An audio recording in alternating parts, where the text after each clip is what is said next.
Runtuhnya Vietnam Selatan mempunyai hubungan erat dengan Perang Indochina Kedua yang terjadi pada 1957 sampai 1975.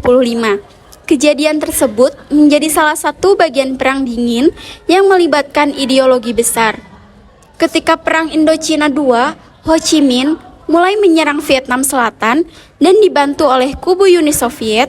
Akibatnya, Amerika Serikat turun tangan dan memberi bantuan pada Vietnam Selatan. Untuk melawan Vietnam Utara, perang tersebut memakan banyak korban jiwa. Akhirnya, kedua pihak mengadakan perundingan dan gencatan senjata pada 1970.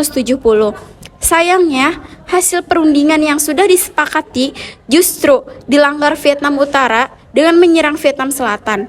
Akibatnya, perang kembali pecah dan memakan jutaan korban jiwa.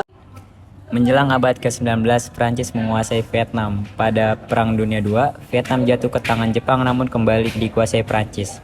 Setelah Perang Dunia II selesai, terjadilah Perang Dingin antara blok komunis dan liberal. Keberlangsungan Perang Vietnam pada tahun 1964 sampai dengan 1975 tidak dapat terlepas dari pengaruh blok barat, yaitu Amerika Serikat, dan blok timur, Uni Soviet. Mereka saling memperebutkan pengaruh kekuasaan dan pengaruh ideologi di kawasan Vietnam. Vietnam Selatan di bawah kekuasaan Kaisar Bao Dai yang didukung oleh Amerika Serikat, Korea Selatan, Thailand, Australia, Selandia Baru, dan Filipina yang berideologi liberal.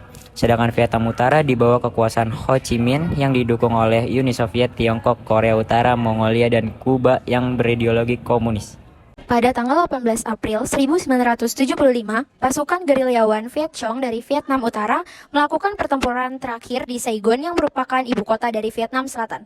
Jumlah korban yang meninggal diperkirakan lebih dari 280 jiwa di pihak Vietnam Selatan dan lebih dari 1 juta jiwa di pihak Vietnam Utara.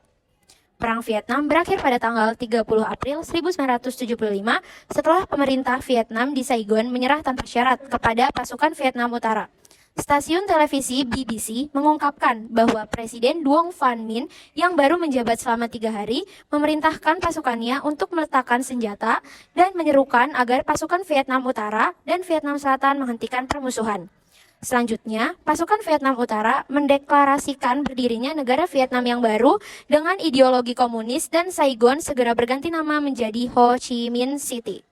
Pada 2 Juli 1976, Vietnam Utara dan Selatan resmi bersatu setelah para pemimpinnya melakukan konsolidasi pemerintahan. Melalui pemungutan suara secara tertutup di Majelis Besar, akhirnya ditetapkan pemimpin baru. Selain itu, kedua pihak telah menetapkan bendera, lagu kebangsaan, dan lambang negara yang mengadopsi milik Vietnam Utara.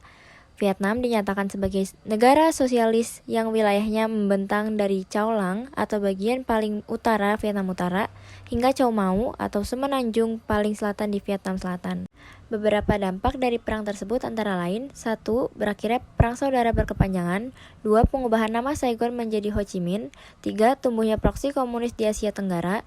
4. Kerugian besar Amerika Serikat baik secara personil maupun anggaran. 5. Runtuhnya Vietnam Selatan menjadi sumbu berkelanjutan konflik di Indochina. Ada pula beberapa dampak positif dari perang tersebut antara lain: 1.